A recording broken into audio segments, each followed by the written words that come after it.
दोस्तों आज हम लोग करने वाले हैं मैथ का अगला पेरिस्टिक सेट आपका तीसरा। ठीक है, इसके पहले वाले सेट यदि आपने दूसरा को नहीं देखा है, दूसरे पेरिस्टिक सेट को, तो आप लोग हमारे चैनल पर प्लेलिस्ट बना हुआ उसमें जाकर देख सकते हैं। ठीक है, यहाँ पे हम लोग करेंगे टॉप 10 प्रश्नों को, ठीक है, जो कि बहुत ही महत्वपूर्ण है। और देखिए कह रहा है जैसा कि किसी संख्या का 35% जो है 175 के बराबर है, तब जो है 175 के कितने प्रतिशत संख्या के बराबर होंगे। ठीक है, ये आपसे पूछा गया। ठीक है, तो यहाँ पे जो है आपको इस प्रश्न का शॉर्ट ट्रिक के साथ हम लोग सॉल्यूशन सिखाएंगे। ठीक है, तो प्लीज़ वीडियो को अंत तक देखिएगा और चैनल पर नए आए हैं तो प्लीज़ इस चैनल को सब्सक्राइब कर लीजिएगा। ठीक है, डेली जो है इस पर एक जो है चैप्टर वाइज जो है यहाँ पे वीडियो आपको मिलेगा।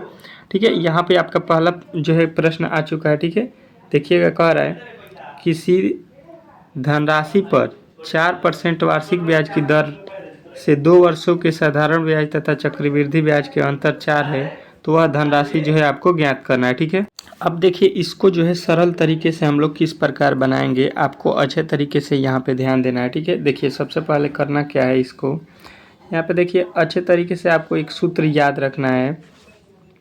जब भी आपसे पूछा जाए यहाँ पे धनराशि 2 वर्षों के लिए दिया जाए, ठीक है, और साधारण ब्याज और चक्रवृद्धि ब्याज का अंतर दिया हो, तो आपको एक जो है यहाँ पे जो है अंतर का सूत्र होता है। यहाँ पे डी बराबर मैं लिख देता हूँ, डी बराबर होता है क्या, तो पी इंटू आर बट्टा 100 के पावर 2। मतलब यहाँ पे डी बराबर पी गुणे आर बट्टा 100 गुणे आर बट्टा 100। 2 साल के लिए यहाँ पे आर बट्टा 100 गुणे आर बट्टा 100। अगर 3 साल का हो तो यहाँ पे एक और हो जाएगा गुणे 300 आर बट्टा 100। 300 प्लस आर बट्टा 100 इसमें जोड़ दीजिएगा, यहाँ पे गुणे देके और 300 प्लस आर बट्टा 100 कर दीजिएगा यहाँ पे, तो 3 साल का होगा। ठीक है, यहाँ पे आपके 2 साल के दिया गया है, तो 2 साल के लिए यहाँ तक ही आपको यहाँ पे बनाना है। ठीक है, यहाँ पे आपको इतना ही बनाना है। ठीक है, तो यहाँ पे देखिएगा यहाँ से लेके यहाँ तक आपको ये सूत्र याद रखना है। ये किसका सूत्र है, जो है चक्रवृद्धि ब्याज और साधारण ब्याज के बीच का अंतर निकालना हो तो। ठीक है, तो देखिए यहाँ पे आपका डी का वैल्यू कितना दिया है, अंतर दोनों में कितना है 4, और पी का वैल्यू हमको नहीं मालूम है, गुणे आर का वैल्यू यहाँ पे देखिए यहाँ पे वार्षिक ब्याज कितना के दर से है, तो 4 का है, तो 4 बट्टा 100 गुणे 4 बट्टा 100। अब इसी को हल कर देना है आपको। ठीक है, तो देखिए यहाँ से 4 से 4 कट जाएगा बराबर के इस तरफ से, और बराबर के उस तरफ जो है बटा के ऊपर से ऊपर कट जाता है। ठीक है, अब देखिए यहाँ पे क्या होगा, 4 के पहाड़े में ये 25 कितना 100 कितना बार में कटेगा 25। तो यहाँ से देखिए नीचे 100 और 25 में गुणा करेंगे तो 25 चौका 25 में 100 से गुणा करेंगे तो 2500 हो जाएगा। यहाँ पे किसका वैल्यू, पी का वैल्यू कितना आ रहा है आपका, तो 2500। ठीक है, 2500 जो है आपका राइट उत्तर किस में दिया गया है, तो ऑप्शन नंबर जो है ए में। अब जो है इस प्रश्न का राइट उत्तर आपको मिल गया होगा option number A. Option number A जो है जितने भी लड़के इस प्रश्न का राइट उत्तर बताए हैं उनका जो है सही उत्तर है। ठीक है, चलिए अगले प्रश्न की ओर चलते हैं, और अगला प्रश्न आपके सामने यहाँ पे देखिएगा क्या बोल रहा है। आपका अगला प्रश्न यहाँ पे अच्छे तरीके से इसको आपको हल करना है। ठीक है, अब देखिए यहाँ पे आपका अगला प्रश्न देखिएगा अच्छे तरीके से कह रहा है 2 वर्गों के परिमाप यहाँ पे दिए गए हैं। ठीक है, 24 सेमी और 32 सेमी है, इन वर्गों के क्षेत्रफल के योग के बराबर है। ठीक है, क्षेत्रफल वाले एक के तीसरे वर्ग का परिमाप जो है आपको ज्ञात करना है। ठीक है, 2 वर्ग आपको दिए गए हैं। ठीक है, एक का परिमाप यहाँ पे है और दूसरा वाला का परिमाप यहाँ पे है। ठीक है, इनके जो है वर्गों के क्षेत्रफल के योग के बराबर कौन सा है, तीसरे वर्ग का क्षेत्रफल। ठीक है, तो सबसे पहले यहाँ पे हम लोग करेंगे क्या कि पहले वाले वर्ग का जो है एक भुजा निकालेंगे। ठीक है, तो वर्ग का परिमाप क्या होता है, यहाँ पे लिख लीजिएगा सूत्र, वर्ग का परिमाप बराबर कितना होता है 4a। ठीक है, 4a होता है। ठीक है, तो यहाँ से वर्ग का परिमाप बोला है 24, हम लोग जानते हैं 4a होता है, तो यहाँ से 4 से 24 कट जाएगा कितने के पहाड़े में, 6 के पहाड़े में, तो यानी एक यहाँ पे भुजा पहला वाला का कितना मिल गया 6, यहाँ पे पहला वाला का जो है 6 हो गया। उसी प्रकार इसका हम लोग भुजा निकालेंगे, तो यहाँ पे परिमाप 4a होगा, तो 4 से इसमें भाग दे दीजिएगा, तो 4 8 32, यानी कि इसका वैल्यू आ जाएगा 8 सेमी। ठीक है, यहाँ पे जो है आपका अब देखिए यहाँ पे आपका जो है दो भुजा निकल गए यहाँ पे, पहला वाला और दूसरा वाले का, ठीक है। अब जो है यहाँ पे आपको क्या करना है, यहाँ पे जो है आपका याद रखना है वर्ग का क्षेत्रफल, ठीक है। वर्ग का क्षेत्रफल क्या होता है, वर्ग का क्षेत्रफल बराबर भुजा स्क्वायर, ठीक है। तो यहाँ पे देखिए इन दोनों का स्क्वायर करना है तो पहले वाला त्रिभुज का क्षेत्रफल और दूसरे वाले क्षेत्रफल जो है ये वर्ग के तीसरा वाला जो है भुजा है, तीसरा वाला मतलब त्रिभुज है उसके क्षेत्रफल के बराबर है, ठीक है। तो पहले यहाँ पे कर लीजिए। तो देखिए 6 का स्क्वायर कितना हो गया 36, 8 का स्क्वायर 64 हो गया। ये दोनों किसके बराबर है, तीसरे त्रिभुज के क्षेत्रफल के बराबर, ठीक है। ये तीसरे त्रिभुज के क्षेत्रफल के बराबर। तो यहाँ पे जोड़ेंगे तो टोटल कितना हो जाएगा 6। तीसरे त्रिभुज का क्षेत्रफल कितना हो गया 100। तो बोला गया है कि तीसरे त्रिभुज के क्षेत्रफल का परिमाप बताइए, ठीक है। तो सबसे पहले यहाँ पे क्षेत्रफल हो गया, तो त्रिभुज का परिमाप क्या होता है, तीसरा वाला को हम लोग निकाल रहे हैं। तीसरे त्रिभुज का क्षेत्रफल कितना होता है, भुजा स्क्वायर, ठीक है। त्रिभुज का क्षेत्रफल क्या होता है, भुजा स्क्वायर। तो यहाँ पे है 100 और यहाँ से भुजा निकालेंगे हम लोग भुजा, तो क्या हो जाएगा यहाँ पे अंडर रूट चढ़ेगा, यहाँ पे जो स्क्वायर है ये इस तरफ आएगा तो अंडर रूट में हो जाएगा। तो यहाँ पे तीसरे का भुजा कितना आ गया आपका 10। यहाँ पे तीसरे त्रिभुज का भुजा कितना मिल गया आपको 10। तो यहाँ से अब आपको क्या निकालना है, त्रिभुज का परिमाप, ठीक है। तीसरे त्रिभुज का परिमाप, तीसरे वर्ग का परिमाप क्या होता है, परिमाप बराबर 4 गुणे भुजा। तो 4 गुणे भुजा, भुजा कितना है 10, 10 चौका 40 सेंटीमीटर जो है तीसरे जो है त्रिभुज का मिल गया आपका जो है परिमाप, ठीक है। यहाँ पे बोला गया उन दोनों से मिला के जो बनाया गया है उसका जो है परिमाप, तो आपको बोलना है 40 सेंटीमीटर, ठीक है। अच्छे तरीके से इस प्रश्न को आपने समझ लिया होगा, ठीक है। चलिए अगला प्रश्न की ओर चलते हैं। और आज का अगला प्रश्न आपके सामने जो है बहुत ही महत्वपूर्ण है, अच्छे तरीके से इसको आपको हल करना है, ठीक है। कह रहा है उस घन का आयतन जो है क्या होगा जिसके विकर्ण की लंबाई जो है माप यहाँ पे दिया गया है। एक घन का आयतन बताना है जिसका विकर्ण यहाँ पे दिया गया है, ठीक है। तो सबसे पहले यहाँ पे आपको याद रखना है कि घन का आयतन होता कितना है, ठीक है। तो अच्छे तरीके से आपको याद रखना है, यहाँ पे घन का आयतन होता है भुजा क्यू, लेकिन आपको सबसे पहले यहाँ पे विकर्ण दिया गया है तो इससे आपको भुजा निकालना पड़ेगा, ठीक है। तो देखिए घन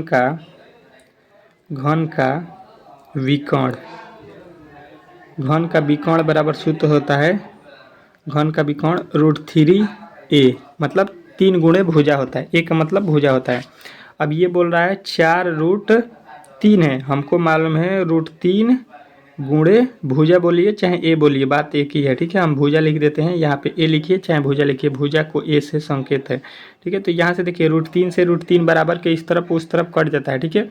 यानी भुजा का वैल्यू आपको कितना मिला, यहाँ पे भुजा का वैल्यू आपको मालूम हो गया कितना मिला आपको। तो भुजा बराबर जो है आपको मिल रहा है 4, ठीक है।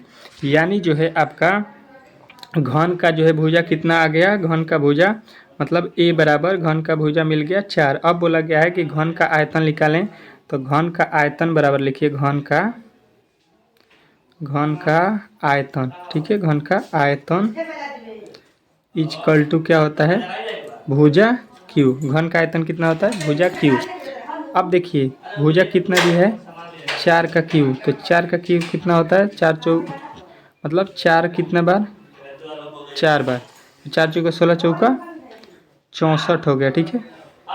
64 जो है आपके ऑप्शन नंबर सी में दिया गया है। तो सी जो है इस प्रश्न का राइट उत्तर हो जाएगा, इसमें आपको कोई भी डाउट नहीं होना चाहिए, ठीक है। ऑप्शन नंबर सी जो है इस प्रश्न का 100% राइट उत्तर है, ठीक है। अच्छे तरीके से इस प्रश्न को आपने समझ लिया होगा, ठीक है। चलिए अगला प्रश्न की ओर चलेंगे, और अगला प्रश्न आज का जो है बहुत महत्वपूर्ण है, तो अच्छे तरीके से इस प्रश्न को समझिएगा, ठीक है।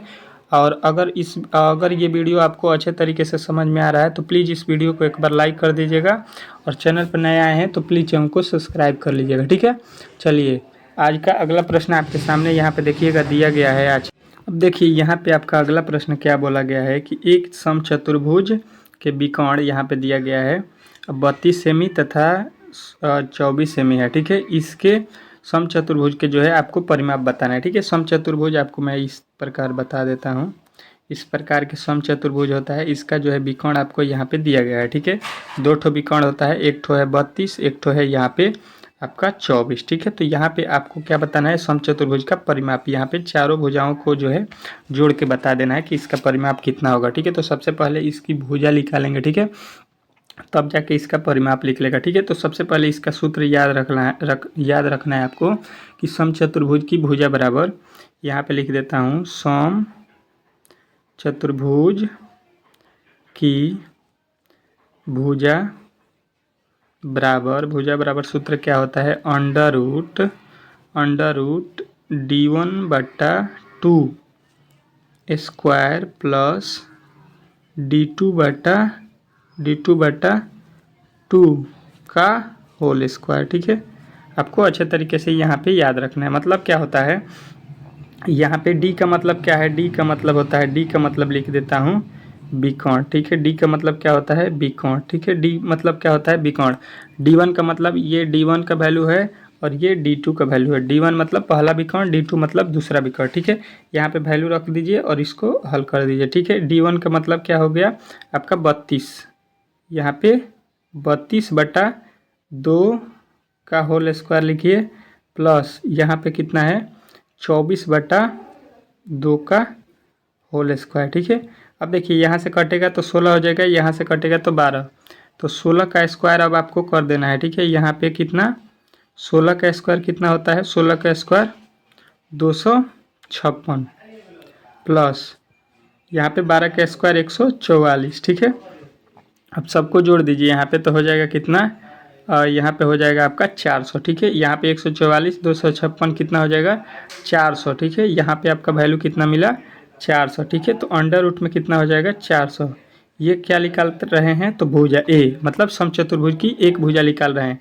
तो 400 किसका वर्गमूल होता है, 20 का। ठीक है, तो 20 से में आ गया समचतुर्भुज की एक भुजा। ठीक है, समचतुर्भुज की एक भुजा आपको मिल गया 20 सेमी। अब आपसे बोला गया है कि समचतुर्भुज का परिमाप जो है आप निकालिए। ठीक है, तो समचतुर्भुज का परिमाप का सूत्र लिख लीजिए, परिमाप बराबर होता है 4 गुणे ए। ठीक है, 4 गुणे भुजा। ठीक है, समचतुर्भुज का परिमाप क्या होता है, 4 गुणे भुजा। ठीक है, तो अब यहाँ पे क्या करना है आपको कि यहाँ पे जो है आपको 4 गुणे भुजा का वैल्यू कितना है 20, तो गुणा कर दीजिए, 20 चौका 80 सेमी। ठीक है, तो 80 सेमी इसका जो है आपको परिमाप बताना था। तो ये जो है इस प्रश्न का 100% राइट उत्तर हो जाएगा। ठीक है, अच्छे तरीके से इस प्रश्न को आपने समझ लिया होगा। ठीक है, अच्छे तरीके से सारे प्रश्नों के जो है आपको क्या करना है कि उत्तर जो है आपको अच्छे तरीके से सूत्र जो है याद रखना है। ठीक है, चलिए अगले प्रश्न की ओर चलते हैं और अगला प्रश्न आपके सामने यहाँ पे आ चुका है। ठीक है, अच्छे तरीके से देखिएगा, कह रहा है कि एक आयताकार बगीचे की लंबाई यहाँ पे 12 सेमी और चौड़ाई 5 सेमी है। इस आयताकार बगीचे के बराबर क्षेत्रफल वाले एक वर्गाकार बगीचे के विकोण की लंबाई जो है आपको निकालनी है। ठीक है, तो देखिए सबसे पहले यहाँ पे करना क्या है, आपको यहाँ पे निकालना है पहले वर्ग का क्षेत्रफल। ठीक है, आयताकार बगीचे का क्षेत्रफल निकालेंगे। मतलब क्या है, इस प्रकार का एक बगीचा है आपके पास आयत के आकार का, तो इसका लंबाई दिया है 12 और चौड़ाई दिया है 5, तो इसका क्षेत्रफल निकालेंगे। तो क्षेत्रफल यहाँ पे निकालेंगे तो क्या होता है, लंबाई गुणे चौड़ाई, एल गुणे बी। तो यहाँ से एल का वैल्यू कितना है 12 गुणे 5, 12 पचे कितना आ गया 60। ठीक है, 12 पचे 60, 60 जो है किस क्या आया, तो आयताकार बगीचे का क्षेत्रफल। ठीक है, बगीचे का क्षेत्रफल जब आ गया तो यहाँ पे जो है एक भुजा जो है आपको निकालना है। ठीक है, एक भुजा। ठीक है, तो एक भुजा क्या होता है ये आपको देखना है यहाँ पे। ठीक है, अब जो है यहाँ पे देखिएगा इसका क्या निकालना है आपको, क्षेत्रफल आ गया। क्षेत्रफल के बाद से अब विकोण आपको निकालना है। ठीक है, तो विकोण क्या होता है, विकोण जो है इसका निकालना है विकोण, खेत का विकोण। तो क्या होता है, विकोण बराबर हो जाएगा अंडर रूट 60। ठीक है, क्षेत्रफल का जो है हम लोग अंडर रूट निकालते हैं तो क्या आता है आपका विकोण। ठीक है, अंडर रूट जो है निकाल दीजिएगा क्षेत्रफल का तो विकोण हो जाएगा। तो 60 का वर्गमूल नहीं निकलता है तो इतना ही रहने दीजिए। ठीक है, अब देखिए कह रहा है कि बगीचे का क्या निकालना है, विकोण की लंबाई। ठीक है, तो विकोण की लंबाई निकालने के लिए यहाँ पे क्या लिखा है, वर्गाकार जो है क्षेत्रफल वाले एक वर्गाकार बगीचे का जो है विकोण निकालना है। ठीक है, ये किसका निकालना है, आयताकार का। ठीक है, अब हमको दिया गया है कि उसी के आकार का एक जो है वर्ग बना लीजिए, इस टाइप के वर्ग बना लीजिए जिसका चारों भुजा बराबर हो। ठीक है, तो यहाँ पे देखिए आयत के विकोण बराबर लिखिएगा, आयत के विकोण बराबर आयत के विकर्ण बराबर लिखिएगा वर्ग का विकर्ण, ठीक है, किसका, वर्ग का विकर्ण, ठीक है, यहाँ पे विकर्ण लिख लीजिएगा, ठीक है। तो यहाँ पे देखिए, यहाँ पे है 60 रूट में है, इसका कितना होता है √2a, मतलब भुजा। तो यहाँ से देखिए, यहाँ से आपका कितना मिल जाएगा, तो यहाँ से आपका निकल के कितना आ रहा है √2a से, तो ये जो है आपका किधर जाएगा, तो ये आपका जो है यहाँ पे जो है, यहाँ पे आपका, अब देखिए यहाँ पे जो है आपका, यहाँ पे विकर्ण नहीं, यहाँ पे वर्ग की एक भुजा, आयताकार बगीचे से जो है हम लोग वर्ग की एक भुजा निकालेंगे, तो इसको जो है 60 को रूट में करेंगे, ठीक है। तो यहाँ पे आपको कितना है, यहाँ पे एक भुजा लिखना है, ठीक है। तो यहाँ पे हो जाएगा आपका किसका, तो वर्गाकार बगीचे का लंबाई मतलब एक भुजा, तो वर्ग का लिख लीजिए, वर्ग की एक भुजा मतलब a बराबर लिख लीजिएगा, और जो है किसका, आयताकार की भुजा, आयताकार बगीचे की एक भुजा क्या हो जाएगा, तो √60 और गुणे यहाँ पे कितना होगा √2, वर्ग की भुजा क्या होता है √2a, तो यहाँ पे हो जाएगा गुणे √2a। अब 60 में 2 से गुणा कीजिएगा तो 60 दूना का 120 हो गया, ठीक है, 120 जो है यहाँ पे लिखिएगा 120, 60 दूना 120 का जब फैक्टर तोड़िएगा तो कितना आ जाएगा 2√30, ठीक है, 2√30 जो है इस प्रश्न का राइट उत्तर आपके ऑप्शन नंबर ए में दिया गया है, ठीक है। तो ए जो है इस प्रश्न का राइट उत्तर हो जाएगा ऑप्शन नंबर ए, ठीक है। चलिए अगले प्रश्न की ओर चलते हैं, और अगला प्रश्न आपके सामने यहाँ पे आ चुका है, ठीक है। अच्छे तरीके से इसको आपको देखना है, ठीक है। क्या बोला गया है कि a + b का, तो यहाँ पे देखिए a + b का 15% मतलब 15/100 बराबर a - b का 25%, 25/100 हो जाएगा, ठीक है। 100 से 100 कट जाएगा, यहाँ पे नीचे से नीचे ऊपर से ऊपर कट जाएगा, तो यहाँ पे हो जाएगा 2, यहाँ पे 3 हो जाएगा, और यहाँ पे 5 हो जाएगा, ठीक है। अब देखिए यहाँ पे जो है इसका वैल्यू निकालेंगे तो क्या हो जाएगा, यहाँ पे 3 से गुणा करेंगे तो 3a + 3b बराबर इधर गुणा करेंगे तो 5a - 5b, ठीक है, यही होगा।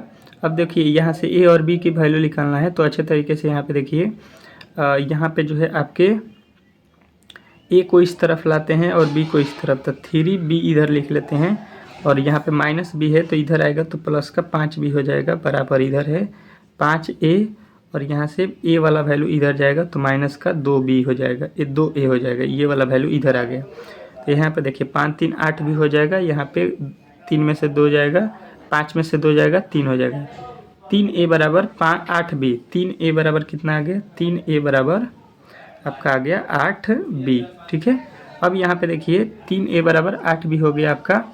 अब यहाँ से क्या करना है आपको, यहाँ से जो है आपको ये नहीं था, यहाँ पे आपका 3 में जब गुणा किए थे 3, 5 में से 2 गया था, 5 में से 3 गया था, 2 था ना, यहाँ पे 2, यहाँ से कट जाएगा, यहाँ पे तो a का वैल्यू कितना आ गया आपका, यहाँ पे आ गया आपका 4b, a बराबर कितना आ गया 4b, a का वैल्यू कितना आ गया 4b के बराबर। यहाँ पे क्या बोला जा रहा है कि b के कितने प्रतिशत a के बराबर है, ठीक है, b के कितने प्रतिशत, ठीक है। तो b का वैल्यू आपको निकालना है यहाँ से, जो है a के कितने % के बराबर है, ठीक है, ये आपको बताना है, ठीक है। तो यहाँ पे देखिए आपको अच्छे तरीके से, अब देखिए बोला जा रहा है कि b का कितना प्रतिशत a के बराबर है, a के बराबर आपको बताना है, ठीक है। तो यहाँ से b का वैल्यू निकालेंगे तो कितना हो जाएगा, b का वैल्यू यहाँ से कितना था 4/1 × 100, b का वैल्यू यहाँ पर आया था a बराबर 4b, तो यहाँ से b का वैल्यू 4, a का वैल्यू 1, तो 4/1, तो 1 से यहाँ पे कटेगा तो 100 मर्त में होगा, तो 100 दूना का 400% हो जाएगा आपका राइट उत्तर, जो कि ऑप्शन नंबर बी में दिया गया है, ठीक है। तो बी जो इस प्रश्न का राइट उत्तर हो जाएगा, इसमें आपको कोई भी डाउट नहीं होना चाहिए, ठीक है। चलिए मिलते हैं अगले वीडियो में, तब तक के लिए धन्यवाद।